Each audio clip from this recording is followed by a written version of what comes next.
Assalamualaikum warahmatullahi wabarakatuh.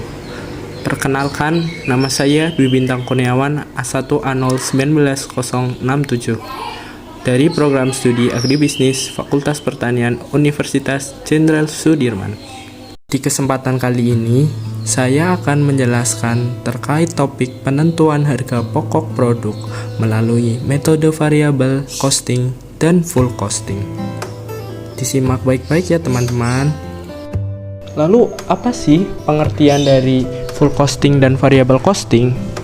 Mari kita simak baik-baik. Metode full costing adalah metode penentuan harga pokok produksi yang membebankan seluruh biaya produksi baik yang berperilaku tetap maupun variabel kepada produk. Biasanya meliputi biaya bahan baku, biaya tenaga kerja langsung, biaya overhead pabrik tetap, dan biaya overhead pabrik variabel. Lanjut ke metode variable costing. Metode variable costing adalah metode penentuan harga pokok produksi yang menghitung biaya produksi yang berperilaku pada variabel saja, meliputi biaya bahan baku, biaya tenaga kerja langsung, dan biaya overhead pabrik variabel. Apa saja sih perbedaan dari kedua metode tersebut? Mari kita simak baik-baik. Yang pertama, ada perhitungan harga pokok produksi yang berbeda. Metode full costing lebih banyak menggunakan beban overhead pabrik tetap dan variabel. Sedangkan pada metode variable costing, di dalamnya hanya menghitung beban overhead variabel saja. Yang kedua, ada laporan keuangan pada laporan laba rugi. Di dalam metode full costing, biaya overhead akan dilaporkan pada laporan keuangan bila produk tersebut sudah terjual. Sedangkan untuk metode variable costing, baik itu sudah terjual maupun belum, suatu produk akan tetap dilaporkan pada laporan keuangan. Dan yang terakhir yaitu biaya per periode. Di dalam metode full costing, biaya yang terdapat pada per periode akan dinilai sebagai biaya yang tidak berkaitan dengan biaya produksi, tapi tetap akan mengurangi laba perusahaan. Sedangkan biaya periode yang ada pada variable costing ini akan ikut dibebankan di dalam proses produksi. Lanjut ke kelebihan full costing dan variable costing. Kelebihan menggunakan metode full costing yang pertama yaitu mampu menampilkan jumlah biaya overhead secara komprehensif karena memiliki dua jenis biaya di dalamnya, yakni biaya overhead tetap dan variabel. Yang kedua, mampu menekan biaya produksi karena dalam metode ini dapat melakukan penundaan dalam beban biaya overhead saat produk belum laku dijual di pasaran.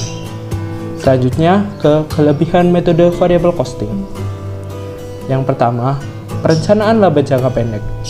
Dalam jangka pendek, biaya tetap tidak berubah dengan adanya perubahan volume kegiatan, sehingga hanya biaya variabel yang perlu dipertimbangkan oleh manajemen. Yang kedua, pengendalian biaya tetap. Dalam biaya variable costing dapat dikelompokkan ke dalam dua golongan, yakni discretionary fixed cost dan committed fixed cost. Discretionary fixed cost merupakan biaya yang berperilaku tetap karena kebijakan manajemen. Dalam jangka pendek, biaya ini dapat dikendalikan oleh manajemen. Sedangkan committed fixed cost merupakan biaya yang timbul dari pemilikan pabrik, equipment, dan organisasi pokok. Dalam jangka pendek, biaya tersebut tidak dapat dikendalikan oleh manajemen. Lalu yang terakhir ada pengambilan keputusan. Pihak manajemen dengan menggunakan metode variable costing dapat menentukan pengambilan keputusan, misal dalam hal pesanan khusus. Kemudian ada kelemahan dari metode full costing dan variable costing. Kelemahan dari metode full costing yaitu harga jual semakin meningkat diakibatkan karena dalam metode ini memasukkan biaya overhead pabrik tetap dan biaya overhead pabrik variabel. Lalu untuk kelemahan variable costing, metode ini akan menyebabkan laba tidak tetap karena adanya perubahan dalam hal penjualan suatu produk. Dalam metode ini, biaya overhead pabrik tetap tidak akan dimasukkan sehingga nilai persediaan akan menjadi lebih rendah. Berikut ini adalah contoh penyajian laporan harga pokok produksi melalui metode full costing. Yang pertama ada penentuan harga pokok produksi melalui metode full costing. Yang pertama ada biaya bahan baku sebesar Rp300.000. Lalu ada biaya tenaga kerja langsung sebesar Rp60.000. Yang ketiga ada biaya overhead pabrik tetap sebesar Rp40.000. Dan yang terakhir ada biaya overhead pabrik variabel sebesar Rp45.000, sehingga HPP yang diperoleh sebesar Rp445.000. Yang kedua ada laporan laba rugi melalui metode full costing. Yang pertama ada penjualan sebesar Rp550.000, dan kemudian ada persediaan awal yaitu Rp0, ditambah dengan harga pokok produk sebesar Rp445.000, dan menghasilkan barang tersedia untuk dijual sebesar Rp445.000.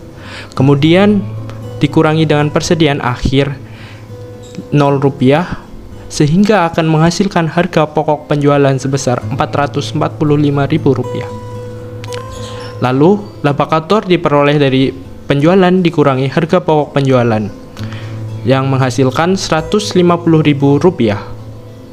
Kemudian laba kotor dikurangi beban administrasi dan penjualan sebesar Rp0 akan menghasilkan laba neto sebesar Rp105.000. Selanjutnya ada contoh penyajian laporan harga pokok produksi melalui metode variable costing. Yang pertama ada penentuan harga pokok produksi melalui metode variable costing. Yang pertama ada biaya bahan baku sebesar Rp300.000. Selanjutnya ada biaya tenaga kerja langsung sebesar Rp60.000, ditambah dengan biaya overhead pabrik variabel sebesar Rp45.000, sehingga menghasilkan harga pokok produk sebesar Rp405.000. Yang kedua ada laporan laba rugi melalui metode variable costing. Yang pertama ada penjualan sebesar Rp550.000. Yang kedua ada harga pokok produk sebesar Rp405.000, ditambah dengan beban administrasi dan penjualan sebesar Rp0 akan menghasilkan total biaya variabel sebesar Rp405.000. Selanjutnya ada margin kontribusi diperoleh dengan cara penjualan dikurangi total biaya variabel akan menghasilkan Rp145.000. Lanjut ke biaya tetap. Biaya tetap terdiri dari biaya overhead pabrik tetap ditambah dengan biaya administrasi dan penjualan, sehingga menghasilkan total biaya tetap Rp40.000. Jadi, laba neto yang diperoleh sebesar Rp105.000.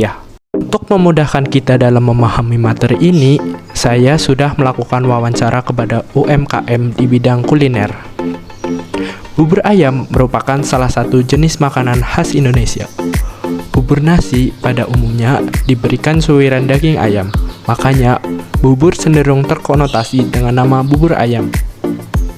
Usaha ini didirikan pada tahun 1998 oleh Bapak Ruki. Usaha ini terletak di sebelah lapangan Gelembang Purwokerto, Kabupaten Banyumas, Jawa Tengah. Toko ini biasanya buka setiap hari mulai dari jam 5:30 hingga 11 WIB. Dari hasil wawancara diperoleh data sebagai berikut. Bahan baku utama terdiri dari ayam dan beras. Biasanya untuk satu hari penjualan menghabiskan 4 kg beras dan 4 kg ayam. Selain itu, ada bahan penolong terdiri dari air, kacang, kecap manis, cabai, rempah-rempah, seledri, bawang, dan sebagainya. Untuk estimasi penjualan sehari habis, Bapak Ruki menjual 50 mangkok bubur ayam dengan harga jual Rp10.000 per mangkok. Untuk tenaga kerja, Pak Ruki memperkerjakan satu orang karyawan dengan gaji Rp1.200.000 per bulan untuk setengah hari kerja. Usaha ini tidak ada biaya khusus pemasaran. Berikut ini adalah estimasi biaya dan penjualan per bulan. Biaya bahan baku terdiri dari ayam sebesar Rp3.600.000. Yang kedua ada beras sebesar Rp1.200.000. Total biaya bahan baku Rp4.800.000. Kemudian ada biaya overhead pabrik yang terdiri dari BOP tetap dan BOP variabel. BOP tetap terdiri dari gerobak, terpal, mangkok, gelas, dendang, kompor, sendok, dan toples. BOP tetap sebesar Rp100.000. Selanjutnya ada BOP variabel. Yang pertama ada air sebesar Rp50.000. Yang kedua ada transportasi Rp150.000. Yang ketiga ada gas sebesar Rp140.000. Yang keempat ada minyak goreng sebesar Rp50.000. Dan yang terakhir ada bahan-bahan penolong seperti kacang, kecap, cabai, kuah, seledri, bawang akan menghasilkan Rp3.010.000. Jadi total BOP sebesar Rp3.400.000. Selanjutnya ada biaya tenaga kerja sebesar Rp1.200.000.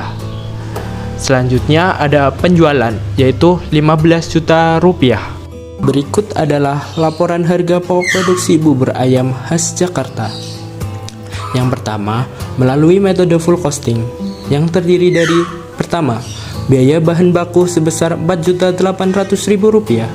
Dan yang kedua ada biaya tenaga kerja langsung sebesar Rp1.200.000. Lalu ada BOP tetap sebesar Rp100.000. Dan yang terakhir ada BOP variabel, sehingga menghasilkan harga pokok produk sebesar Rp9.500.000.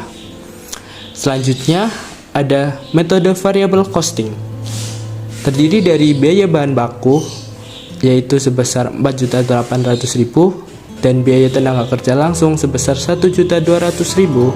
Dan yang terakhir ada BOP variabel sebesar Rp3.400.000, sehingga harga pokok produk dari metode variable costing sebesar Rp9.400.000.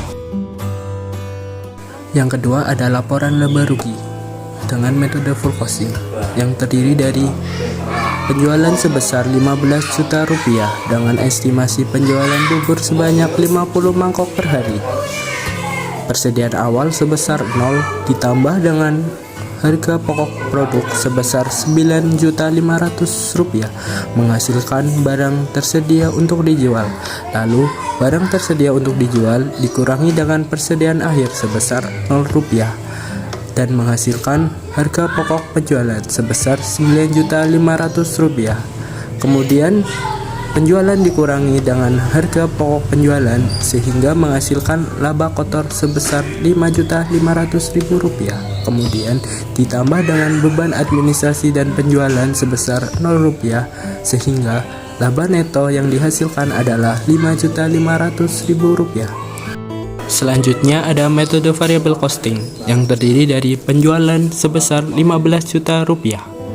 Lalu ada HPP produk sebesar Rp9.400.000 ditambah dengan beban administrasi dan penjualan sebesar Rp0 menghasilkan total biaya variabel sebesar Rp9.400.000. Kemudian penjualan dikurangi dengan total biaya variabel akan menghasilkan margin kontribusi sebesar Rp5.600.000. Selanjutnya ada biaya tetap yang terdiri dari BOP tetap sebesar Rp100.000 dikurangi dengan beban administrasi dan jual sebesar Rp0 sehingga menghasilkan total biaya tetap sebesar Rp100.000. Kemudian margin kontribusi dikurangi dengan total biaya tetap akan menghasilkan laba neto sebesar Rp5.500.000. Sebelumnya saya mengucapkan terima kasih kepada Ibu Sawitania Kristiani dan Ibu Iren Kartika Eka Wijayanti selaku dosen pada mata kuliah akuntansi manajemen. Dan apabila ada kata-kata yang kurang berkenan, saya memohon maaf dari dalam hati saya. Sekian, terima kasih. Wassalamualaikum warahmatullahi wabarakatuh.